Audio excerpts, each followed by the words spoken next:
యాదాద్రి జిల్లా భువనగిరిలో జరిగిన బీఆర్ఎస్ పార్లమెంటు నియోజకవర్గ విస్తృత స్థాయి సమావేశానికి parliament in-charge MLA Jagadish Reddy, MP అభ్యర్థి క్యామా మల్లేష్లు హాజరయ్యారు. ఈ సందర్భంగా మాజీ మంత్రి జగదీష్ రెడ్డి మాట్లాడారు.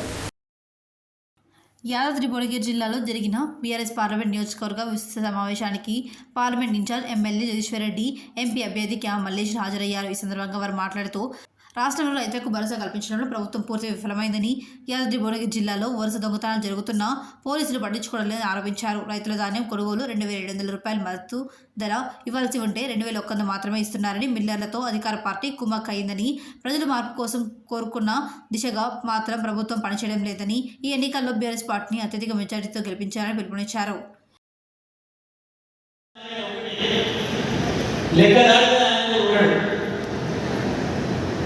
నేను బీఆర్ఎస్ కార్యకర్తల మీద కేసు పెడతాం, నేను దాడులు చేస్తాం, భయపెడతాం, ఏమి చేయలేదు.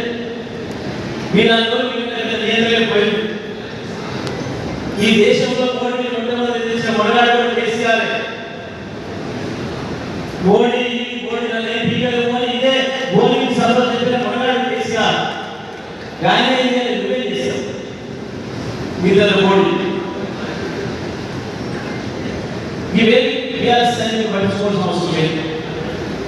మన చేతులు ప్రజాక్షేత్రం ఏం చేయాలి? మన బీఆర్ఎస్ పార్టీ సైనికులుగా మన బాధ్యత ఉంది. ఈ ఎన్నికల్లో మన బలిదానం ఏమి ఉండాలి దాన్ని నిర్ణయించుకోవడం ముఖ్యమైన ఏం లేదు. ఏ పరిస్థితి లేదు. వాళ్ళు దూరంగా జెండా పట్టుకొని ఎగిరి పండే టూ కింద పనిచేసుకోవాల్సిన అవసరం మనకి లేదు. రోజు మనకు లేదు. ఏ ఊళ్ళో లాభం ఒకరు మాట అంటే పరిస్థితి 100 రోజుల్లోనే రైతులకి నేను అనుకోలేదు, ప్రజలకి బాధ వస్తే నేను అనుకోలేదు, నేను 10 ఏళ్ళు నిర్మాణం చేసి ఆరోగ్య చూడలేదు. నేను వచ్చిన వల్ల ఆరోగ్య సహకరించకపోయినా వచ్చిన దయచేసి ప్రభుత్వం మీద అర్థం చేసుకొని ఆ రైతులు అడిగిన కోరిక నెరవేర్చండి, రుణమాఫీ ప్రకటించండి, బోనస్ ఇస్తామని చెప్పండి. ఒకవేళ ఎన్నికల నిబంధనలు ఉన్నాయనుకుంటే ఎన్నికల కమిషన్ మీరు ఉత్తరం రాయండి. నేను కూడా ఒప్పుకుంటా ప్రతిపక్ష నేతగా.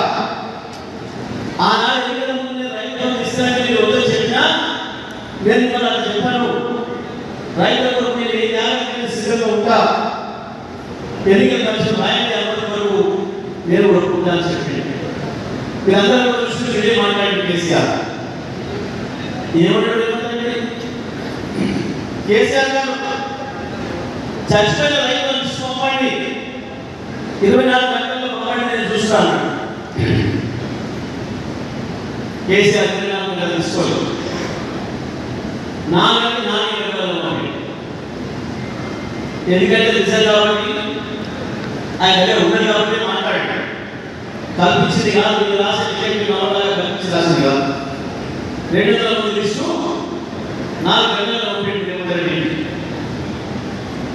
వాస్తవానికి భారతీయ ఏం చేయాలి? దాన్ని వచ్చాక ఆలోచించుకొని చెప్పాలి. లేదు నిజం కాదు, 200 మంది కాదు, 50 మంది వేలు, 100 మంది వేలు, 150 మంది వేలు చెప్పాలి. లేకపోతే కేసీఆర్ మొత్తం చెప్పాలి. మాట్లాడుకుంటే ఏమన్నాడు? ఏ కేసీఆర్ లాభపడిగా కరెంట్ ఏమంటే రైతులు నీళ్ళు ఏమంటే కేసీఆర్ లాభపడిగా కేసీఆర్కి పొలం ఉంది. నాగేంద్ర వచ్చి మాట్లాడు. ఇక ఆయన పోటీపడి మంత్రులు ఓటు కేసీఆర్ అంటాడు, ఓటు కేసీఆర్ మొదలెట్టాలంటాడు.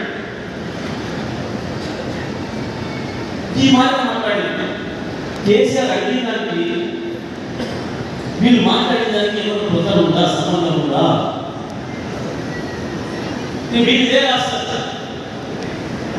కేసీఆర్కి భద్రమైంది, ఇది మాత్రమే చాలా సంతోషం అనిపించింది. వాస్తవానికి ఎవరు